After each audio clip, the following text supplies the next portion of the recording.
All right, we're here with Coach Ronnie Shields. Coach, how do you feel your fighter's going to perform tomorrow? I think he's going to perform great. He's in great shape. He's ready to go. He's ready.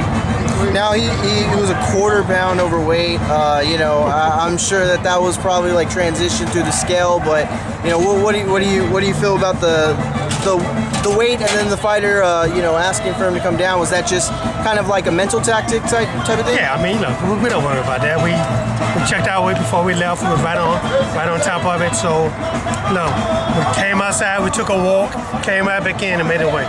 So it was nothing. Now, where do you feel that Jamal's at this point in his career? I mean, what is the strategy that you're looking to take with him in terms of, how fast he builds himself and things like that? Well, I'm not holding him back. He's 22 years old, almost 23. Right now, he's 11 and 0. So, hopefully everything goes well with this fight. And then, after this fight, look, we're looking to fight the best guys out there. We're going to step him up. He's going to try to fight about 7-8 times this year. So we're not stopping for anybody.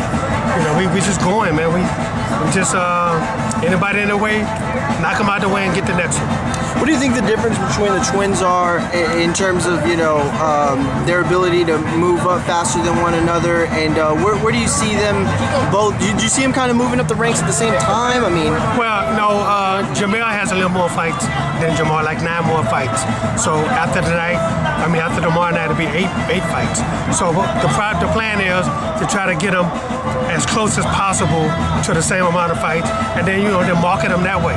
They both with Golden Boy Promotions. So we're just going to just keep fighting, man, and try to fight the best guys out there. If it makes dollars, it makes sense. Great. Now, moving on, Erislandy Lara, yes. Any news on that? Do you feel like the commission, the WBC, should grant y'all the mandatory, considering Motorisian, drop the fight? Well, I don't know, man. I can't say what's on the WBC's mind. They tell us one thing, but then they do another. First they say we have to fight it now. We have to fight an Italian guy. Now they came back and say, well, no, he could just let us go ahead and fight Canelo. But Canelo just signed to fight Austin Trout. So, I don't know what's going on. We got to go through all the legal stuff first before we can say anything. So, I really don't know what's going on with that situation. Do you think it would be better to, is Lara at the point where he can kind of wait in the wins, or do you feel like having him, stay active is more important than waiting for the title? Having to stay active is very important, and that's what we're going to do. We're fighting somebody in April. No matter what, we're fighting somebody, whether it's Canelo or whether it's an eliminator or whatever. But we're definitely fighting April. Would it make sense to be on that undercard with Canelo and Trout? I think it would. If they designated us as the mandatory challenger, I think it would be good for boxing. Now, Brian Vera is a guy who's rejuvenated his career.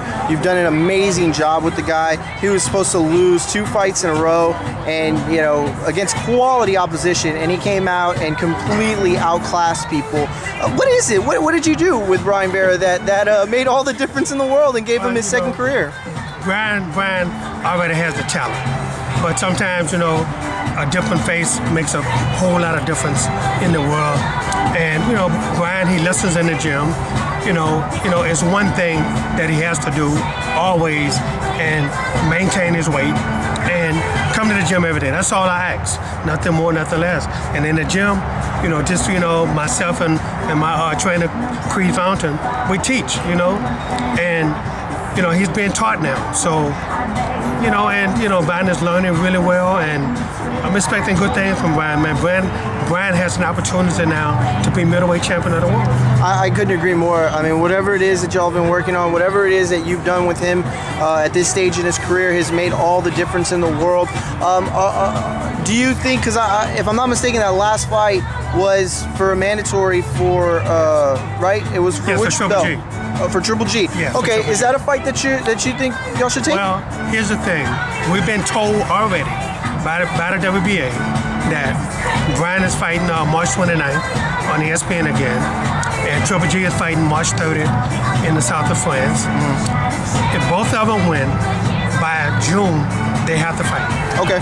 So great. So our main focus right now, of course, is March 29th, and then we'll think about Triple G afterwards. Now, your thoughts on Juan Diaz?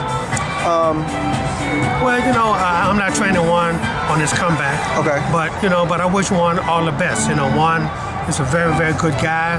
He's a very good fighter, and he's coming back, I guess, because he feels he needs to.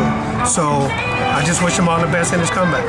Do you think that it was a mental or physical kind of lapse that he needed to kind of get over that hump and come back, or? Well, he had two devastating losses to Marquez. Yeah. The first one was really, really devastating. The second one, he fought a better fight, I thought, than the first one. If he'd have fought the second fight like he did the first fight like he did the second fight, I think he had a better chance to beat Marquez. But with Marquez's confidence being up so high, it was very difficult for Juan to even beat him. But that being said, Juan still go give a lot of people problems just because of his work ethic and just because of his boxing abilities. And I just wish him all the best. And Kermit Cintron? No, I don't train Kermit anymore. No, okay. Kermit is making a comeback at welterweight, actually. Yeah, okay. Yeah, I saw that. What do you think about that? I mean, well, Kermit's not a welterweight number one.